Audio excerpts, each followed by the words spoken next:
नमस्कार दोस्तों, स्वागत है आपका बीबी स्टडी पर। दोस्तों, हमने वर्ण विचार की 2 क्लासें कर ली थी। उन क्लासों के अंदर हमने कुछ क्वेश्चंस देखे थे, कुछ चीज़ें मैंने आपको समझाने की कोशिश की थी। इस क्लास के अंदर हम स्वरों के वर्गीकरण के बारे में पढ़ेंगे कि स्वर को किस आधार पर बांटा जाता है, स्वर कितने प्रकार के होते हैं, इस पर हम बात करेंगे। दोस्तों, क्लास शुरू करने से पहले यदि आप इस चैनल पर नए हैं तो चैनल को सब्सक्राइब कर लेना, क्योंकि दोस्तों इस चैनल पर आपको पीटीईटी और बीएचडीसी 2022 की व्यवस्थित तरीके से तैयारी करवाई जाएगी तथा जब भी कोई नया अपडेट आएगा तो आपको सूचित किया जाएगा। तो दोस्तों, क्लास को शुरू करते हैं। इस वीडियो के अंदर, इस क्लास के अंदर हम स्वरों के वर्गीकरण के बारे में पढ़ेंगे। दोस्तों, स्वरों को 5 आधारों पर बांटा जा सकता है। पहला है उच्चारण अवधि के आधार पर। इस आधार पर स्वरों को 2 प्रकारों में बांटा जाता है। दूसरा है ओष्ठाकृति के आधार पर, यानी होठों की आकृति के आधार पर स्वरों को 2 प्रकारों में बांटा जाता है। तीसरा है जीवा की क्रियाशीलता के आधार पर।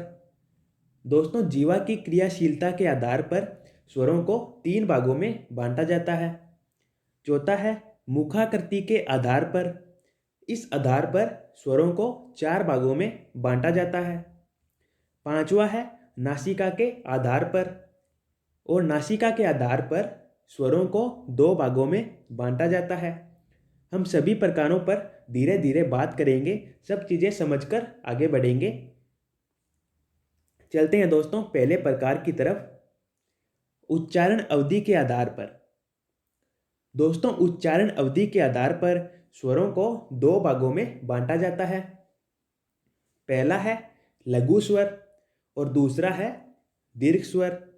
दोस्तों, वे स्वर जिनके उच्चारण में कम समय लगता है वे स्वर लघु स्वर कहलाते हैं, और वे स्वर जिनके उच्चारण में अधिक समय लगता है वे स्वर दीर्घ स्वर कहलाते हैं।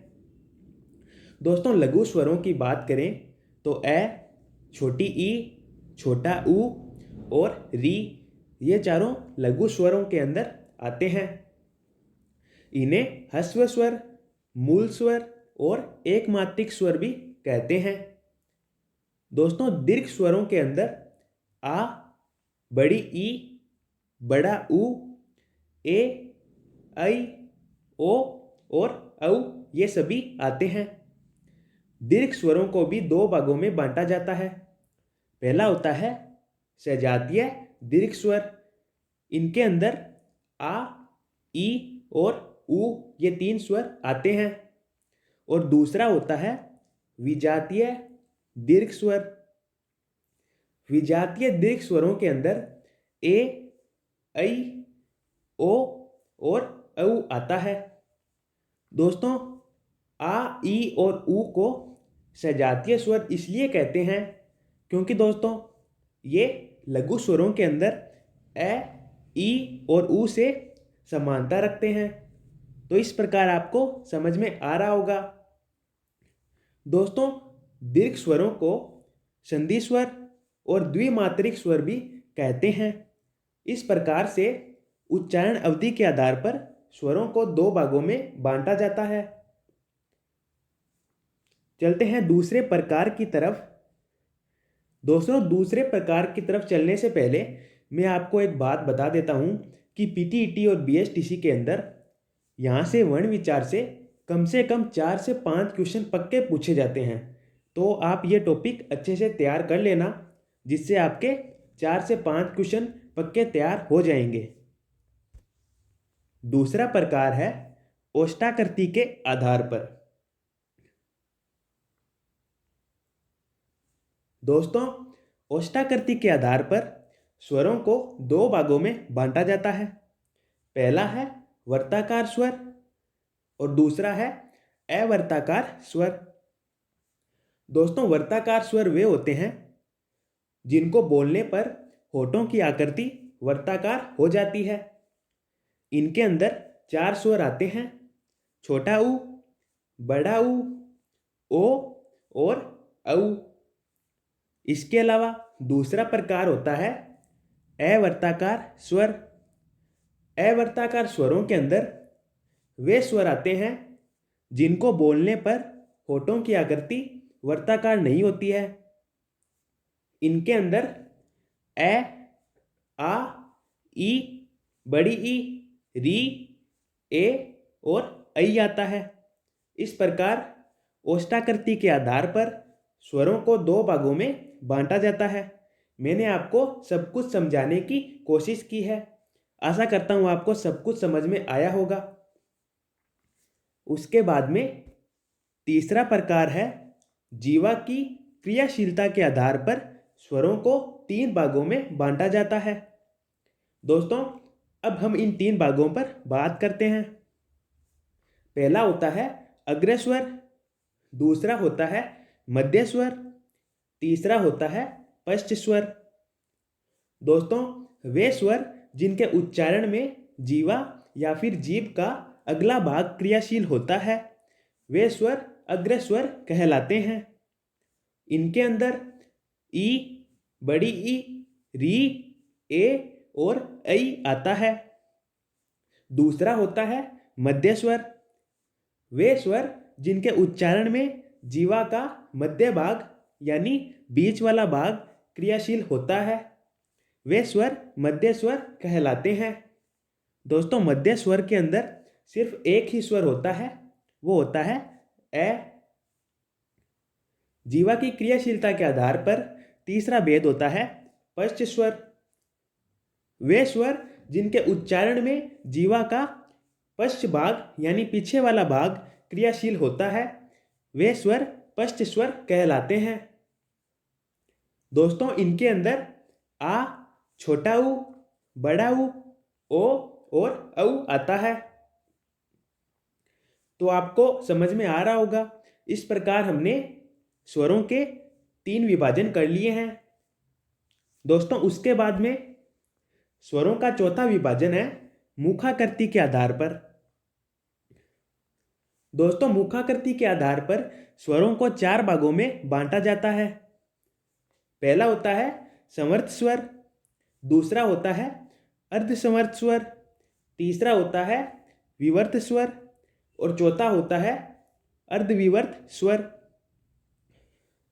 दोस्तों, समर्थ स्वर के अंदर छोटी ई, बड़ी ई, छोटा ऊ, बड़ा ऊ और री आती है। अर्धसमर्थ स्वर के अंदर ए और ओ आता है। विवर्त स्वर के अंदर आ आता है, जबकि अर्धविवर्त स्वर के अंदर ए, ऐ और औ ये तीनों स्वर आते हैं। दोस्तों, इस भाग के अंदर मुख की आकृति के अनुसार स्वरों को बांटा जाता है, यानी मुंह की आकृति के अनुसार स्वरों को बांटा जाता है। दोस्तों, ये इस आधार पर बांटा जाता है कि मुंह कितना खुला रहता है। यानी दोस्तों, समर्थ जो स्वर है उनके अंदर मुंह पूरा बंद रहता है, यानी ई, बड़ी ई, ऊ, बड़ा ऊ और री है, इनको बोलने पर मुंह बंद रहता है। आप बोलने की कोशिश कीजिए दोस्तों, आपको पता चलेगा। अर्धसमर्थ स्वरों की बात करें तो उनको बोलने पर समर्थ स्वर है उनके बजाय मुंह थोड़ा खुला रहता है, जबकि अर्धविवर्त स्वर है उनके बजाय मुंह थोड़ा बंद रहता है। अर्धविवर्त स्वरों की बात करें तो उनको बोलने पर जो मुंह है वो अर्धसमर्थ स्वरों के बजाय थोड़ा ज़्यादा खुला रहता है और विवर्त स्वरों को बोलने पर मुंह पूरा खुला रहता है। आप इन सबको बोलने की कोशिश कीजिए, आपको सब कुछ समझ में आ जाएगा, सब क्लियर हो जाएगा। तो दोस्तों, आपको समझ में आया होगा। उसके बाद में स्वरों का पांचवा विभाजन है नासिका के आधार पर। दोस्तों, नासिका के आधार पर स्वरों को दो भागों में बांटा जाता है। पहला है निम्नुनासिक स्वर और दूसरा है अनुनासिक या फिर इसे सानुनासिक स्वर भी कहते हैं। दोस्तों, निम्नुनासिक स्वरों के अंदर सभी स्वर आते हैं, यानी सभी जो 11 स्वर मैंने आपको बताए थे वो सभी इसके अंदर आते हैं। जबकि अनुनासिक या फिर सानुनासिक स्वरों के अंदर जो सभी स्वर होते हैं उनके ऊपर चंद्र बिंदु लगती है। दोस्तों, निम्नुनासिक स्वर उन स्वरों को कहते हैं जिनको बोलने पर नाक का इस्तेमाल नहीं किया जाता है। जबकि अनुनासिक या फिर सानुनासिक स्वर उन स्वरों को कहते हैं जिनको बोलने पर नाक का इस्तेमाल किया जाता है। दोस्तों, जिन स्वरों के ऊपर मात्रा होती है उसको उसके ऊपर सिर्फ बिंदु लगाया जाता है, चंद्र बिंदु नहीं लगाया जाता है। जैसा कि आपको स्क्रीन पर दिखाई दे रहा होगा, ए और आ के ऊपर चंद्र बिंदु लगाया गया है, जबकि जो बड़ी ई है उसके ऊपर सिर्फ बिंदी लगाई गई है, या फिर ऐ है, ओ है और औ है, इनके ऊपर सिर्फ बिंदी लगाई गई है। तो जिन स्वरों के ऊपर मात्रा होती है वहाँ पर बिंदी होती है, वो चंद्र बिंदु का काम करती है। तो इस प्रकार दोस्तों हमने स्वरों के 5 विभाजन कर लिए हैं। आशा करता हूँ आपको सब कुछ समझ में आया होगा। स्वरों का पूरा वर्गीकरण आपने पढ़ लिया है। आपको स्वरों का वर्गीकरण समझ में आया होगा। यदि ये वीडियो आपको यूजफुल लगा है तो वीडियो को लाइक करना, चैनल को सब्सक्राइब कर लेना। धन्यवाद दोस्तों।